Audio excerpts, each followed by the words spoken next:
نحاس يا جماعه. كل دي كانت حنفيات نحاس. الحرامي اللي بدل ما يجيب يحطه في بيت ربنا سرق. تمام؟ سرق. حنفيات اتسرقت. دي ما فيهاش حنفيات اهي. تمام؟ الحرامي في كاميرات دورة الميه اتحطت. تمام؟ كل الحنفيات اللي كانت كلها بصوا شالها.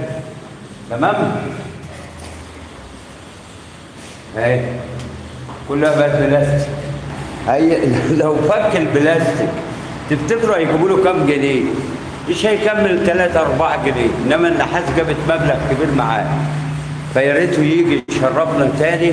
صدقني في حد قاعد على الجهاز ما بيطلع ما بينزلش ما بيقومش من قدام 24 ساعه. وهو جاي وقعد يشرف. هو جه امبارح وكان جاي يشوف ايه اللي هيعمله، بس ما عرفش ياخد حاجه.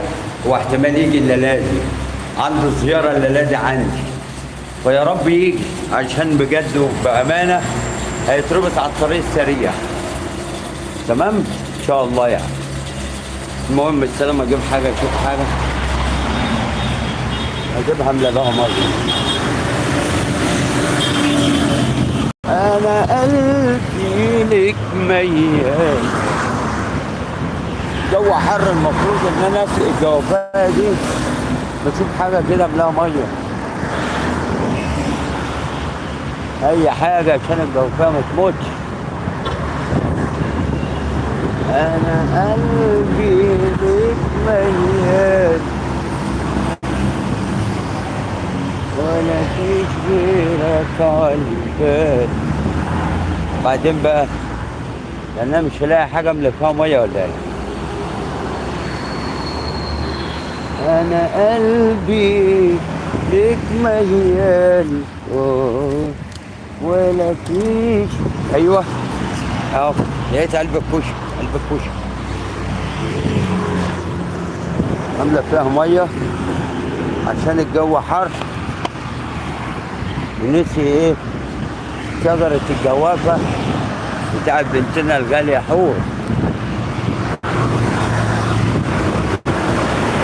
شفتوا جمعيه فروسه بحن ورا يبقى قفل ومشي.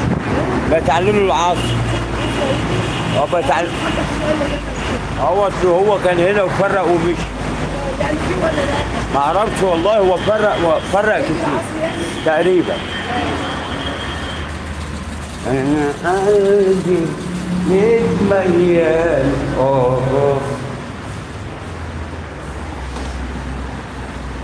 عارفين يا جماعه الحاجه لما بتيجي بتتفرق كلها مره واحده. فهمتوا؟ حاجه ما بتكون كتير بتغرق الدنيا كلها، انما لما تكون حاجات على القد بيبقى الواحد غصب عنه. وناس كتير قوي. انا قلبي ليك ميال.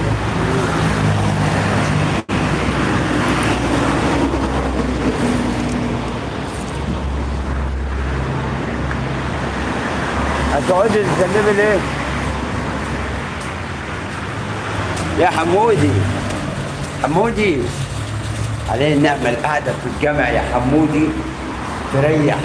والله العظيم راح. يا ريت الواحد يموت في الجامع. اتمنى من الله كده ان الموتة بتاعتي تكون على سجادة الصلاة في الجامع، مش في اي حتة تاني. ان شاء الله ربنا هيكتبها لي. بكره لما الناس تيجي تطلع كده على القنوات يقول لك فاروق مات في الجامع وعلى سجادة الصلاة بتاع الجامع.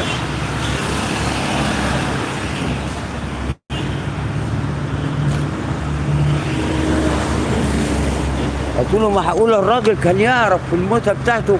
سبحان الله، حسب عمل البني آدم. البني آدم عمل ايه في حياته؟ الواحد كان بيعمل ايه في حياته؟ يلا. لا انا عايز اربط الشجرة دي بحاجة فيها عشان خاطر ايه؟